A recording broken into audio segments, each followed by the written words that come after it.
Okay, everyone. Hello. Welcome to a very special episode of Outside the Studio.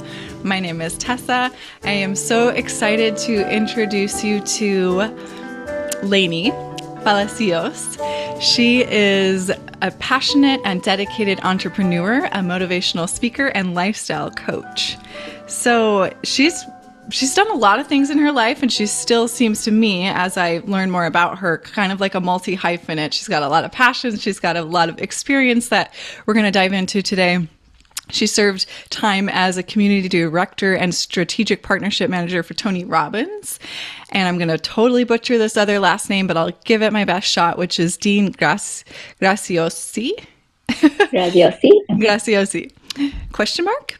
In the past, and being the community director of Jamie Kern Lima at present, she is extremely passionate about helping people reach their optimal health, achieve overall wellness, and live a life of purpose.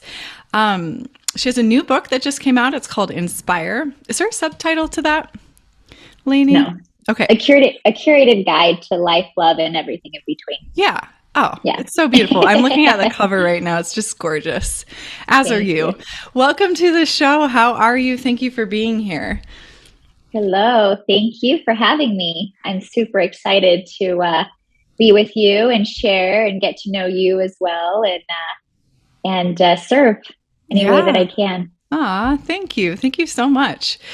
Let's start with the book, because I know it's pretty much brand new out, right? You said it's been about a year?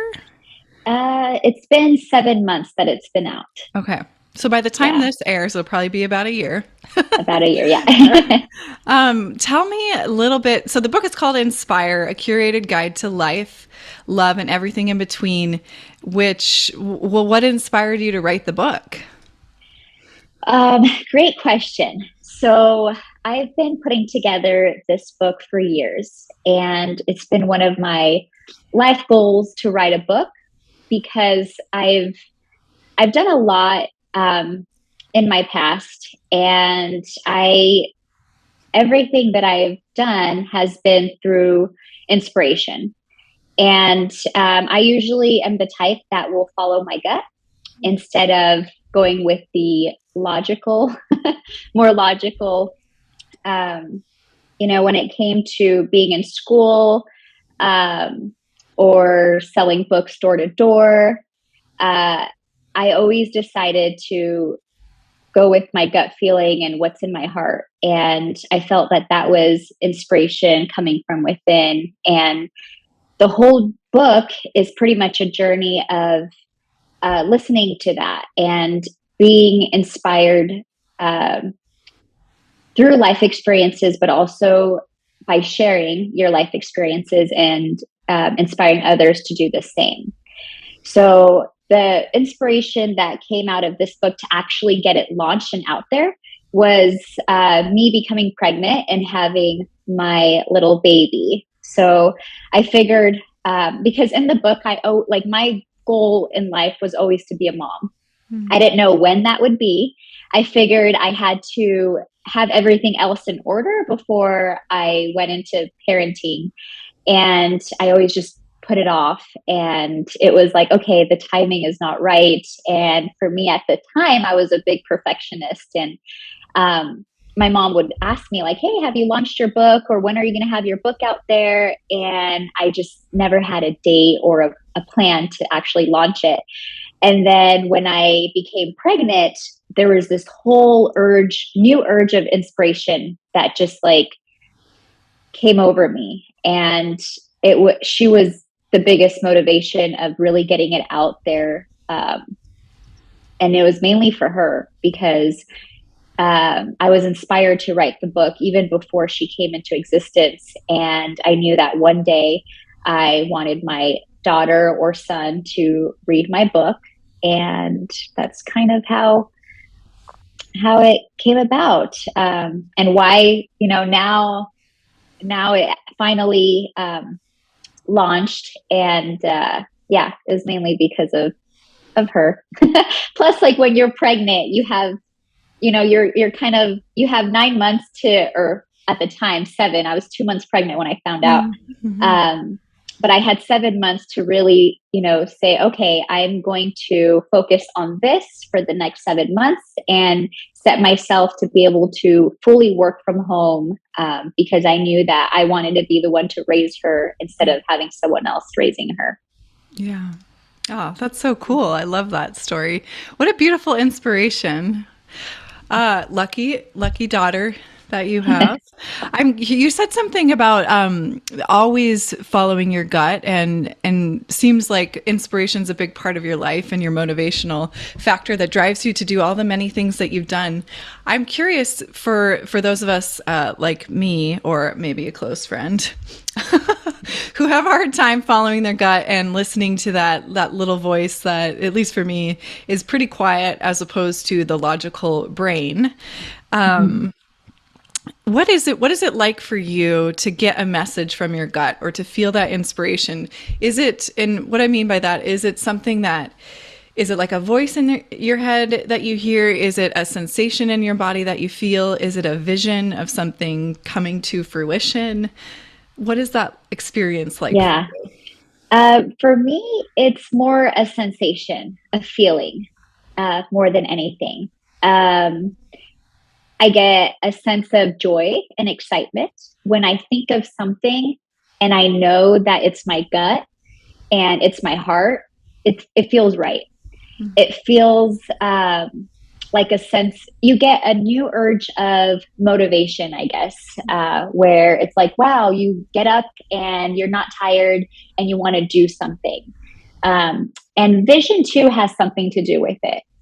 So if you know what your life purpose is, or if you don't know what your life purpose, that's okay, because the journey we're on is to figuring out, okay, what's our life purpose? And once we have a clear idea of, okay, this is my life purpose, this is why I'm here, everything else falls into place. So anything that is presented to you, you know that, okay, it's because it's part of my journey and I'm going to accept it fully. And that gut feeling is just reassurance. It's like, okay, I'm on the right path. Or, you'll know if it's not supposed to be, if you're not feeling well after, let's say you make a decision and then the next day you're just thinking about it still, or it's not sitting well. It's okay to say, okay, you know what? I changed my mind. I'm going to, not go with that, or whatever it is that is presented to you. For me, it's the feeling, I guess, just to answer your question. Yeah, no, thank you. And that leads me to a follow-up question, which is, what happens when the inspiration, you kind of alluded to this, but I guess I'm wondering about, the days where we wake up and we're kind of tired and unmotivated, and it feels like that inspiration really wanes, and or maybe it fails us altogether. Like, for example, I've been saying since I was a little kid, I want to write a book. I used to feel like I could see these metaphors I would read and I would be like, I can see how the author has done this. And I felt like, as a young child, writing a book for me would come easy. And as I got older, I started to get infiltrated with cultural ideas about what it means to be an author, which were kind of negative. It was like artists, like the starving artist, or authors are, and I don't believe this at all, but there's this unconscious narrative in my head about how writers live this tortured life. And so I took a hard turn away from that path, and where was I going with this? It was this idea that, like, there's this deep knowing that came from childhood, and as adults, I think so many of us can resonate. We stop listening to that voice, and then it's really hard to know, well, where is that voice and how come I can't hear it? How do we get it back? So when we feel like we get that spark of inspiration and we start to follow it, and then the negative self-talk and the mental construct of the mind like kind of helps us lose motivation almost. What do we do then? Yeah, absolutely. And you know what? Our mind is always trying to protect us. So you also have to keep that in mind, that whenever we lose that spark, or we get into our heads and we start listening to that negative self-talk, or I'm not good enough, or it's not for me, that's our mind trying to protect us and keep us in a bubble. And if we're not going to be able to grow if we're constantly listening to our minds. We have a brain that has been there longer than we have. These thoughts that come up, they're not even our own thoughts. And so when that inspiration or when is gone, or when you don't hear the voice, that gut feeling of like, this is right, I'm on the right path, but then you're listening to, the voice inside your head saying, no, you don't need to do this, or like, let's focus on that. For me, when that would happen, I just, like, okay, I would think our thoughts aren't our thoughts, right? Like the negative thoughts that we tell ourselves, that's just the brain trying to protect me from spreading my wings and from growing. And I guess at a young age, I picked up where, I read a book by Rory Vaden. It's called Take the Stairs.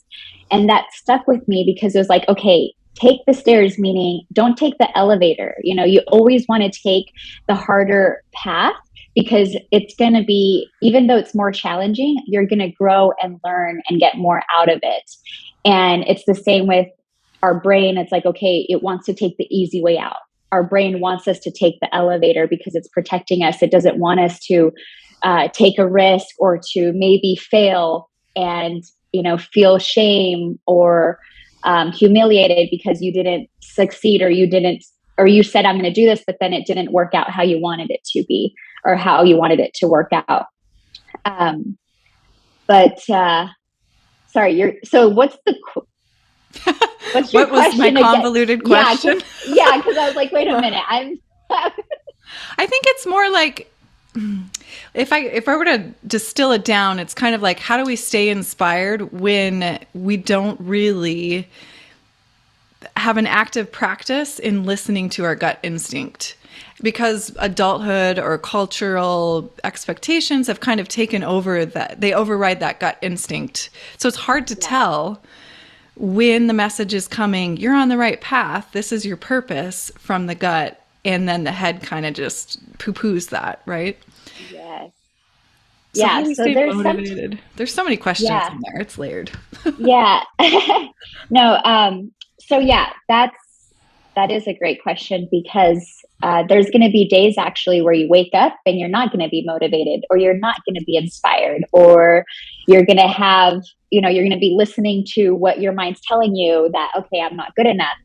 But the thing is, so when you have that inspiration, that gut feeling of like, this is what I want to do, this is outside the norm, but my gut is telling me it's the right thing to do, write it down. Write down whenever you have an inspiration or that feeling of excitement and joy that has just overcome you, write it down, and then also write it down along with your why and your purpose. And for example, you wanted to write a book ever since you were, a young girl, you wanted to write your book. Why did you want to write a book? And really getting down to the deep why.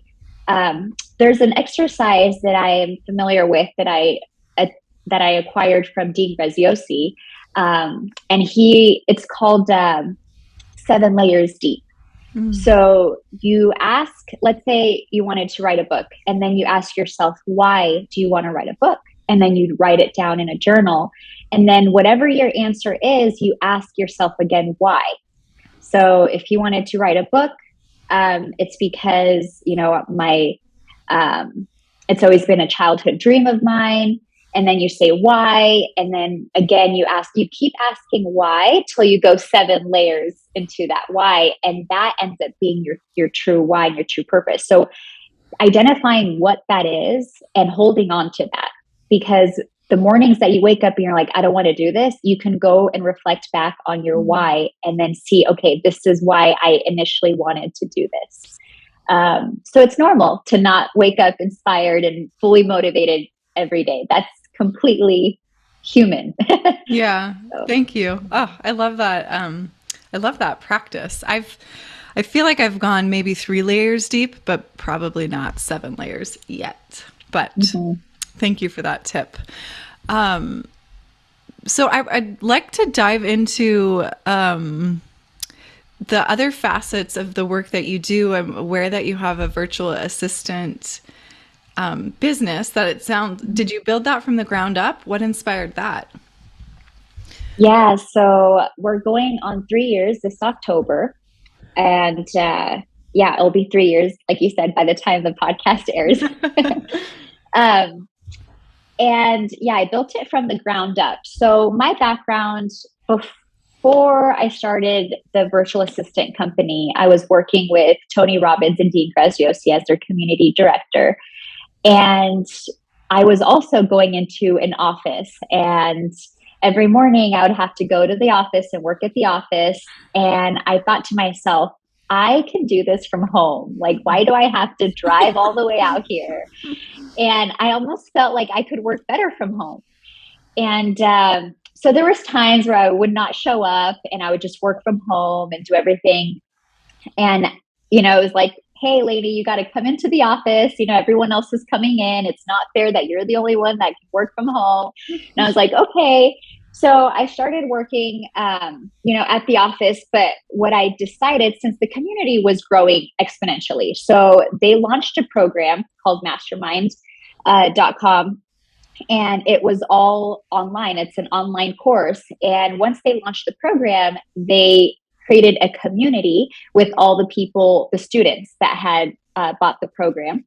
And that community, it caught fire. Like, it just grew so quickly, and there was no one there to really manage the people in the community, to make sure that they're following community guidelines. And I kind of just stepped in, because before I was their affiliate manager, and I kind of just stepped in kind of being their cheerleader, and just did it from the heart. And I did it outside of work hours. Because for me, I realized, like, working in an office is not me. For me, I really like to just be out and about connecting with people. And I found that I was able to do that through this community. And that's how that grew. But then the community got so big that I couldn't handle it myself. It was really hard for me to be able to manage literally 200,000 people online with just one person. So then I started hiring virtual assistants. So assistants to help me manage the community all online. And that grew. And we built a team of 12 virtual assistants to manage this community. And they're still managing the community. And that's kind of where that idea stuck, because I knew that other people needed this. I knew that a lot of entrepreneurs are managing their own community. And in order for them to really be like on their business versus in their business, and really be the ones to, generate the sales, or be, in the front of like, okay, I'm going to be able to give more to people, I have to get help from the back end.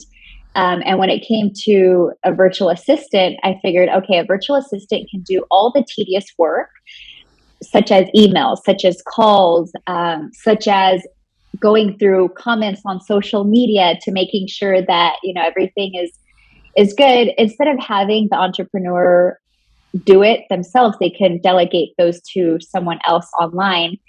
And there was just a huge need for it. So the community did so well. The assistants were able to manage it fine. And when I found out that I was pregnant, that's when I realized, okay, I don't want to be working for someone, because I do want to be at home. I was planning on taking some time off. That never happened, but that was by choice.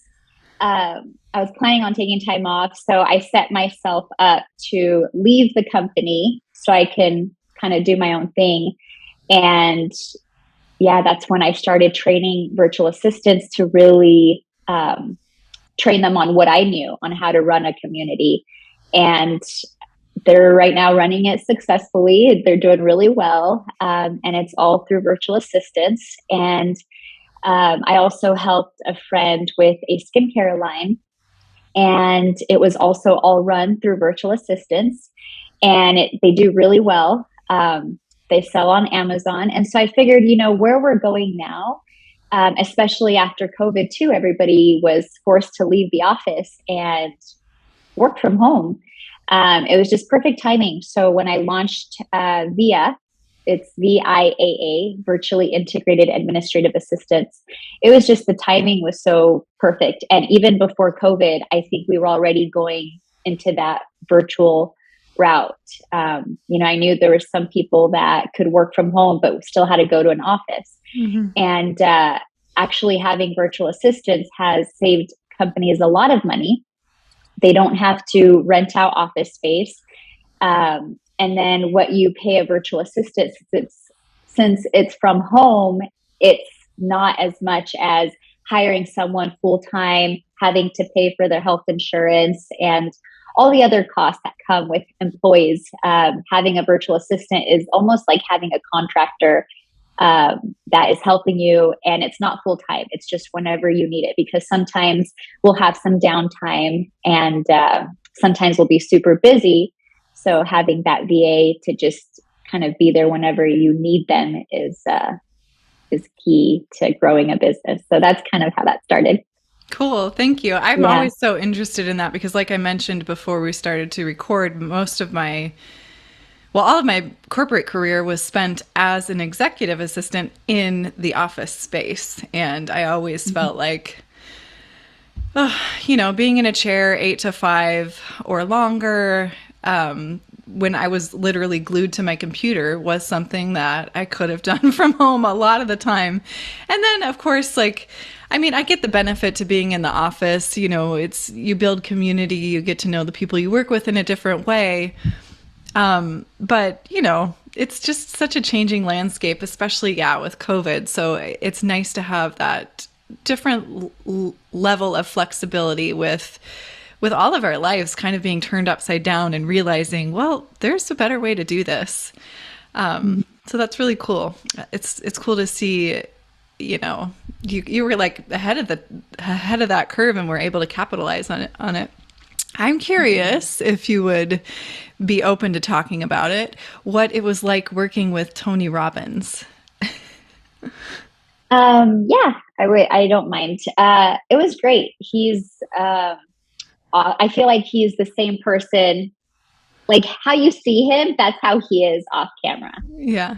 And I didn't get to work with him that much. I maybe saw him a handful of times in a year. That's about it. Uh-huh. Because, he has a lot of businesses. So this business of his, that's just a small percentage of all the businesses that he has. But working for someone that wants to create impact and has so much already, but continues to serve and help people, help them, have breakthroughs. I think it's amazing. It was life-changing, and I learned a lot, and I continue to learn a lot also from him still. And he was actually one of the first mentors that I had, even before I started working for the company. Unlimited Power was the very first, I would say, motivational book, self-help book that I ever read. I think I was 17. Oh, wow. Unlimited Power. Yeah. And it was, written by him. So a lot of his words and knowledge have stuck with me. And self-education still continues to be something that I value so much. I went to school for many years. I was in medical school, and that's a long journey. And I did dietetics school. But there's nothing like self-education. There's nothing like being inspired about learning something and just diving deep into it and learning on your own versus, being forced to learn something. Mm-hmm. And then plus this education system right now, it's so behind. I feel like we are able to learn more when we learn how to do our own research. And that's kind of what I've been doing with parenting. And my daughter that I have right now, I started a community called Intuitive Moms. And that was born based off of my gut instincts of how to take care of my baby girl. Her name's Charlie. But there's a lot of things that we know as mothers and we weren't taught. It wasn't something we read in a book, but it's just our instinct that we know, okay, this is what we need to do to take care of her. But a lot of my instincts were against the norm. And so I had to go in and do my own research because, my gut would tell me, no, this is not right. This is how you want to do it. But then the traditional way is going against my gut. So I had to kind of do my own research and do a lot of self-education. And yeah, that's interesting. That's another topic right there. Yeah, well, I'd like to dive in. I'd like to pull on that thread a little bit more, actually. And what you said about, well, the whole thing, the idea of intuitive mothers, and a lot of things that came to you intuitively felt like they were maybe counterculture or not the traditional norm. I'd love to hear some examples of that. Mm-hmm. Yeah. So, for example, the first thing they tell you is don't sleep your baby, or don't allow your baby to sleep on its belly. And you want the baby to sleep facing up. You don't want the baby to sleep with you. And a lot of that, if I was following my gut fully, it went against all of that. First of all, Charlie could only sleep on her belly. She couldn't sleep on her back. She wasn't able to fall asleep unless she was on her belly. And also, I was nursing her. Babies needed to be fed, especially her. When she was born, she was 5 pounds. So every hour she needed to be fed. It's unrealistic to have the baby sleep in a crib or in a bassinet and not near you, especially if they're nursing. I'm like, how is this even possible? So I read into, the baby sleeping on her belly and the baby sleeping next to you, especially when they're nursing. And that's how babies used to sleep back in the day too. And they slept comfortably. It's only when you have the baby in the crib and they're sleeping on their belly, but then there's stuffed animals, there's blankets, there's pillows, that can be dangerous because, they can suffocate or increases the risk of SIDS. But when the crib or the bassinet is completely bare, the baby has a onesie and they sleep on their belly, that's actually their natural way of sleeping. So that was one of the things. Another thing also was, vaccinations. So at 2 months, her 2-month appointment, it was like, okay, these are the vaccines that she needs. And the doctor was really good at what she does. Like, she was very convincing and explaining like the harm of, if she doesn't get vaccinated, this is the risk that you're putting her in. And my gut just kept saying like, no, this does not feel right. And she's only 2 months, like it doesn't feel good. And then she had mentioned the rotavirus vaccine, which is orally. And she said, okay, it's, ingested orally. This is not one that, you put through her veins. And even still, it didn't sit well on me. And then I thought of like, okay, there's so many, what's the word? Like gut issues nowadays with kids, right? A lot of gut issues happening. And I'm like, okay, when vaccines come out, they don't look at, okay, what are the effects in 5, 10, 15 years after the vaccine is given? And so all of that went through my mind, and I was like, okay, I'm just going to hold off right now. Like, I really do want to vaccinate her and do the right thing, but let's just hold off. And, my partner, Charlie's dad, he's for vaccines. Like, yes, we got to vaccinate her. But my mom gut was telling me not to. And so I was crying at the doctor's office. I'm like, I don't know what to do because my gut is telling me not to. But then the doctor, who's well educated, is saying, yes, it's the right thing to do. And so I wanted to just kind of sit on it for a little bit and then do my own research. And so I went home, I got all these books on vaccinations, started reading books, like even from medical doctors that wrote about vaccinations. There was one that was very unbiased. It was just the facts, what's in them, why are they needed? And I was like, okay, I feel much better now. And after reading, I was like, okay, I feel really good at saying, no, I'm not going to vaccinate her. And next doctor's visit, which was 4 months, I declined. I had to sign something not to vaccinate her, but I felt very good in my heart. And even still to this day, she's 14 months. I haven't vaccinated her and she's super healthy. She's always on top of her milestones. If anything, she's ahead. She's 14 months and she's potty trained already. Whoa. And she's in Yeah. school. And she's in school. So I'm like, you know what? I'm so happy I listened to my gut and I went against the norm, because I would have regretted it if I said, yes, let's go ahead and do it. So that's another example. But yeah, I feel like there's quite a few examples of that. It's just like, listening to your gut instinct. And that's why intuitive moms too, I teach women to just really listen to their gut. And when you're a mom, those feelings are even stronger, but we always want to push them away, because it's like, that's what, society is saying, no, that's not the right thing to do. That's not, and then you get mom guilt. But it's like, no, that's when we really have to listen to our gut, and we know our kids better than anyone else. They're connected to us in some way. So, yeah. Wow, that's cool. So many things. And I want to make sure we have time for two other topics. One that I'll go to next is nutrition and fitness. You mentioned you studied that in school. And did you work as a dietitian for some time? It seems like you're passionate about, working out, weightlifting, staying active.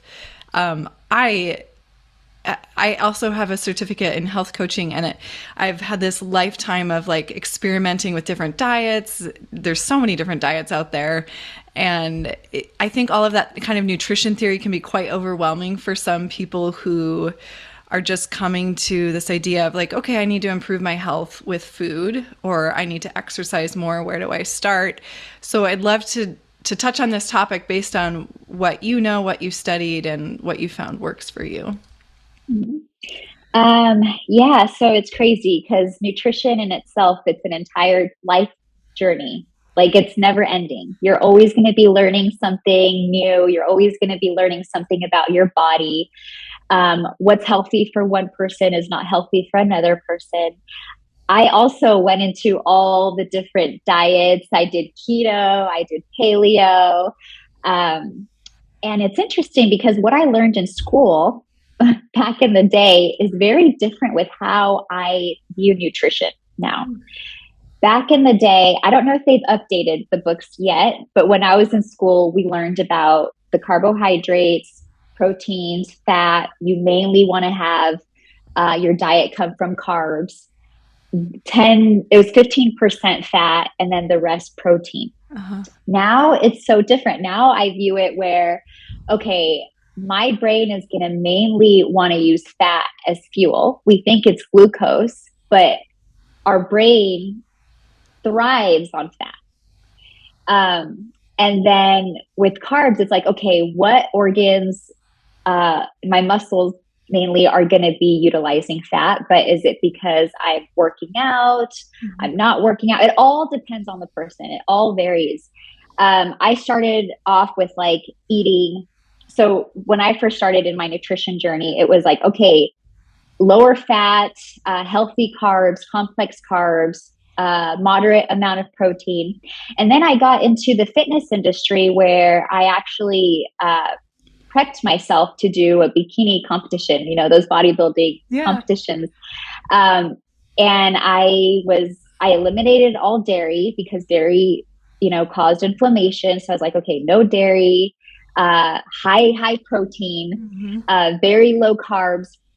That also wasn't right for my body. And then I went into, okay, a balanced lifestyle of, okay, I'm going to do whole wheats. I'm going to do complex carbs, no simple sugars. And then I went into keto, because it was a huge fad of like high fat and, no carbs at all. And so like, I'm looking at the whole timeline of my nutrition journey, and it's always been different. And honestly, Tessa, right now, like where I'm at, and I'm at my healthiest too, is listening to my body and everything in moderation. I don't have to fully cut out something. If my body doesn't need it in that moment, I'm not going to have it. Or, hey, if I'm craving something sweet and I want to have a cookie, I'm going to have it. I'm not going to deprive myself of it. And I think when we get to that point where we're not feeling guilty of what we're eating, our body is going to welcome it and it's not going to reject it. You know, a lot of times we get in our heads or, oh, I have to avoid dairy. If I eat dairy, I'm going to, I'm going to break out. I mean, unless you get diagnosed by your doctor saying you're allergic to dairy or you're sensitive or you can't have, red meat and it's in your blood work, then okay, avoid it.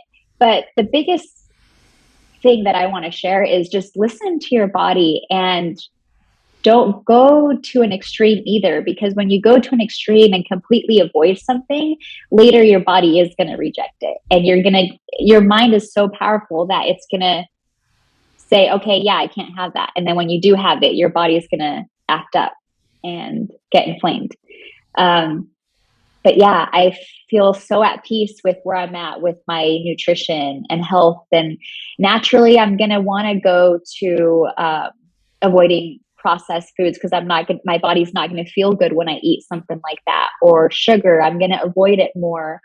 Even dairy now, I have it. I'm not completely dairy free like I used to be, but I have it in moderation. And now they have A2 milk. I don't know if you've heard of A2 milk. You know what? That's so crazy. I just read about that this week and I was like, wait, no, what? So tell me about it, what you know about it. There's A1 and there's A2 milk. So whole milk has both compartments of it. They say that the A1 is the one that causes gut issues, inflammation, diseases. A2 is perfectly healthy. If anything, it's good for your body. And there's research behind that. So I'm like, okay, so I did get some A2 milk for Charlie because now that she's 1, she can have milk. But, that opens up my mind of, hey, dairy is not all so bad. You look at countries in Europe, they're super healthy and they're eating dairy. Yeah. The French cuisine has a lot of dairy in it. Italians eat a lot of dairy and they're fine, and it's here in the States where, it's like, oh, dairy is bad or it causes inflammation. I think it's the quality, it's all about the quality. If you're getting grass-fed milk, instead of, cows that are fed corn, genetically modified corn, yeah, that's going to cause inflammation and wreak havoc on your body, but it's about the quality.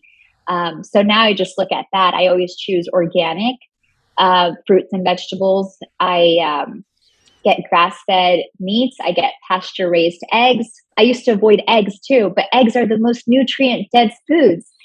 So, back in the day too, when I was in school, it was like, okay, cholesterol, you got to watch your cholesterol, but then there's good cholesterol and there's bad cholesterol. And if you don't have the good HDL cholesterol, then it's going to increase your bad cholesterol. So there's just a lot that goes with nutrition, but the biggest takeaway is just listen to your body.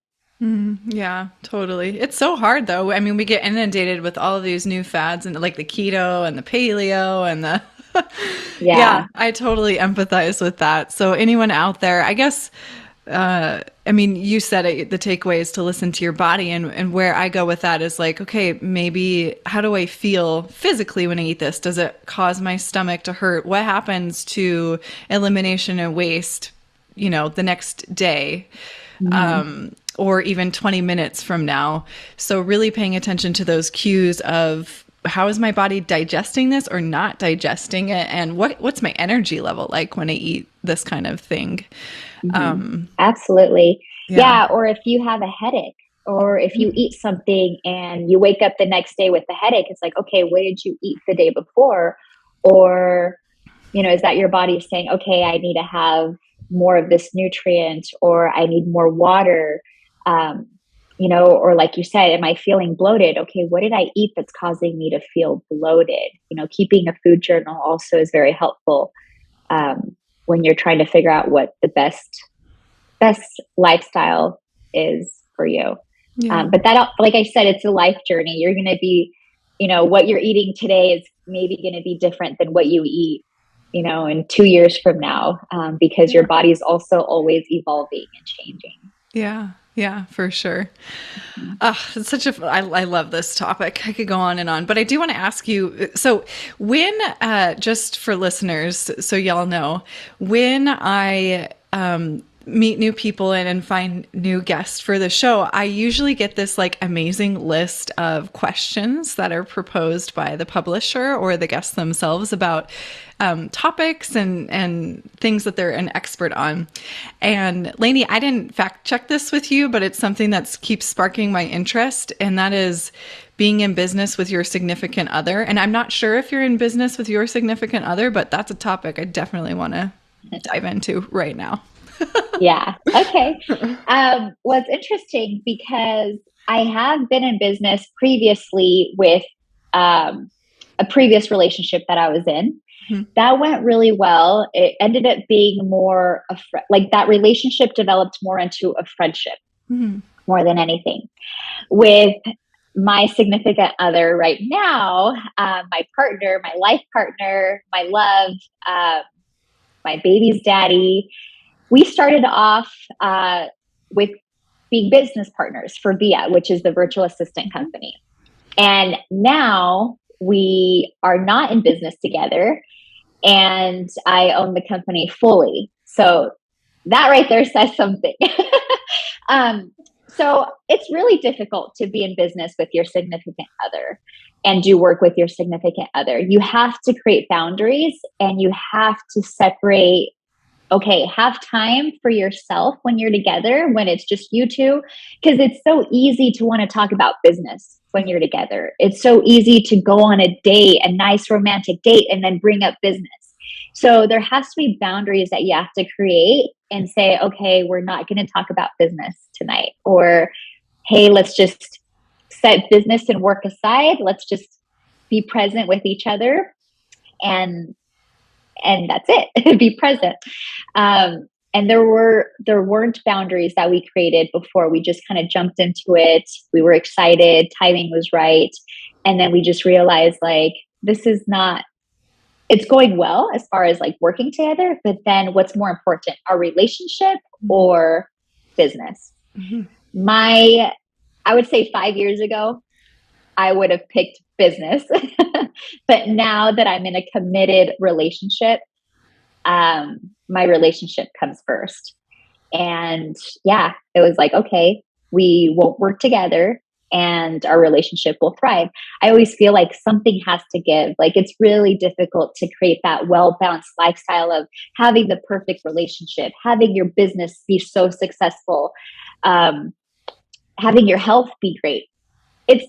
I have to say from experience, to have everything be so perfect and well-balanced is almost impossible. And you have to give yourself grace. You have to say, okay, one season, my business is going to be thriving, but my relationship is not going to be so great. And that's okay. But then next season, my relationship is going to be thriving and my business, something always has to give. And you have to just be aware of that and communicate that with your partner. And it's part of the journey. Yeah. Yeah. Thank you for your honesty. I love that. So one more question, business related, because I feel like so many of us have taken COVID as an opportunity to reassess what we're doing with our lives career-wise and maybe make a choice to move away from a traditional career and kind of explore this. It seems like there's a move towards entrepreneurship more than I've ever seen before. And then I think about younger generations too. And as they go into the workforce, there's this whole different set of expectations and possibility about what one could do with their life. So my question is, how do we start a business? Like if we want to start a business, we're like, I really am passionate about this one thing, or I have this product that I want to put out into the world, but maybe I'm young and I don't have a lot of money. So how do we start a business with little to no cost up front and make it profitable from the beginning? Great question. So when you're inspired, you have creativity that also sparks. Everybody is creative. And I feel like you're at your most creative self when you're really inspired. And so if you have an idea, you're going to get creative they always say it's not about the how, right? It's the why, it's the what, but then the how comes later. Yeah. So for me, So I've had a couple of businesses before in the past, and they've all been successful. My meal prep business, I sold that before I said yes to working with Tony and Dean. Mm. And I started that with no money. I literally had $0 in my bank account. I was like, okay, I know that I'm going to want to have a website. I'm going to want to have a website where people can order meals from. And so I had to learn how to do all of that. I became resourceful. I learned how to put together the website. I did everything with no money. And then as far as like how I got clients, I had my nutrition background. I was also doing personal training on the side, so it was kind of a word of mouth. And people would ask, like, "Hey, do you know of anyone that can offer prepped meals? I am super busy. I want to eat healthy. I just don't have time to prep my own meals." So that's when the idea sparked of, "Hey, there's a need for this, and there's not that many meal prep businesses out there." Actually, when I started, there were no meal prep companies out there. And so I said, "Hey, I can prep your meals. So how about, you pay for the groceries and I go to your house, I prep all your meals at your house, and then you pay me hourly how many hours I'm there to prep your meals." So that's how I acquired my first client with no money. I used that profit to kind of put into more. So as my business grew and I got more clients, the profit that I made, I would put back into the business to even grow it more. And then that just flourished. And it's kind of the same thing with Via. So I didn't have much to start Via. The initial investment was $20K for Via. And I used whatever I profited with Via. So we became profitable after our third month. So before I launched Via and had it open and available to people, I built the team. And that's where the 20,000 first started, was to pay the team up front to get it going. Once I acquired my first client, the profit that I made, I didn't keep the profit for myself. I put it back into the business to grow it even more. And even still, I would say 40% of profit goes back into the business to keep growing it because, and I always say too, is you don't need money to make money. You just need to be creative and be inspired. But once you get that initial profit, in order to scale, you do want to put money into it. So to answer your question, yeah, you don't need much money to start a business. I didn't have any money when I started the meal prep business. And even with Via initially to start a big company, where it's at now, I mean, $20,000 compared to where it's at is very little. And nowadays you can get that as a loan or even get partnership. If you really need capital to start, you can inspire someone else to share, to see the vision that you have for your business idea and ask them to be a partner. You can always be 60-40% partner. That way you always want to own more than your partner. That way you have 100% say in the business. And then later down the road, you could always buy your partner out as your business grows, or you can sell your business and, sell a percentage of it and grow that way as well. But yeah, there's always ways to just be creative, and you don't need initial money. You don't need money to really get it going, especially if it's an online business. Yeah.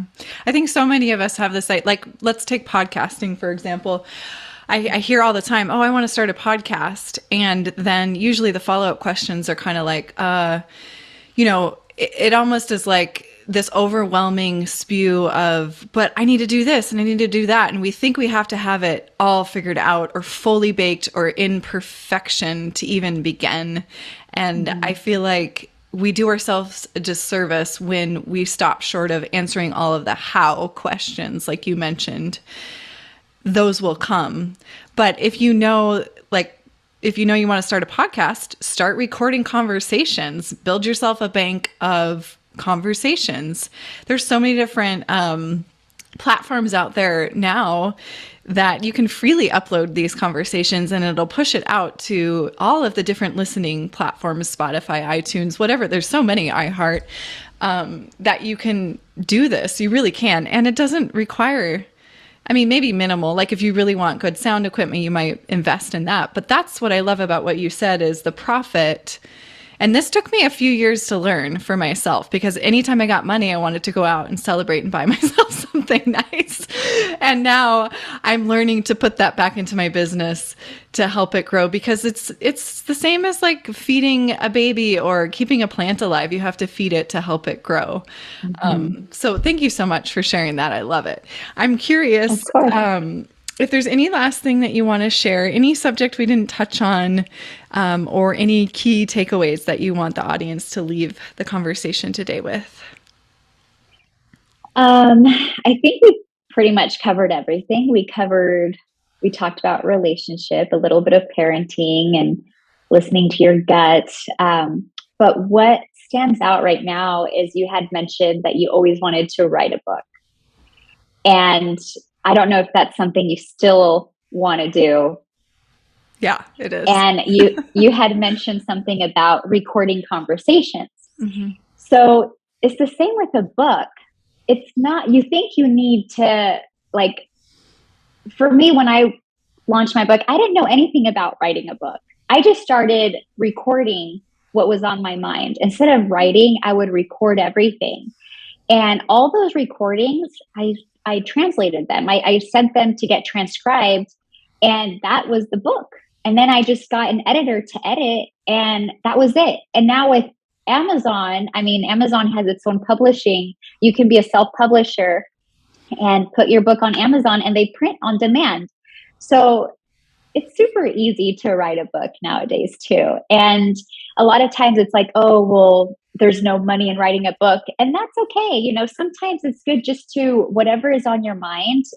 I always say my book, if it impacts one person, then I've done my job. You know, the book, I'm not like promoting it like crazy. For me, I want it to be a book where people read it and they're like, wow, I really like this. I'm going to give this to a friend, or I'm going to recommend this book, and kind of have it be word of mouth. But it's not a book that I made so I can make money off of. It's more just like, nowadays it's like a resume, or it's more like your card, like, oh, here's my book. You know, it's a gift that you're giving to people so they can kind of get to know a little bit more about you, because it's your own personal writings. But yeah, I just invite you, like, if you do want to write a book, you can. And, you know, you're already doing podcasts, but I say, like, if you have a lot of recordings, just get them transcribed, and you'll be surprised on how much you already have. Do you recommend a particular software for that transcription? I hired a VA to transcribe it for me. Oh, see, now I know where to go for my VA. Yeah. Cool. But I'm sure there's platforms out there. I mean, there's softwares for everything. So. Yeah. Oh, but I love that idea. I should. So for listeners that have been with me for a while, and for new listeners, you've heard me talk about my book of poetry. I do have a book. I have written it. And when I say I want to write a book, I'm talking about a novel. So I think it's important that I say that out loud. So my subconscious is like, Tessa, don't sell yourself short, but recognize what it is that you actually want to do and what you have done. And so the book of it's a book of poetry. My sister illustrated all of this. So she hand drew these charcoal moons. Wow. And so each poem has a different phase of the moon that kind of accompanies it. So like you could flip through this and see the phases of the moon change. So I love that.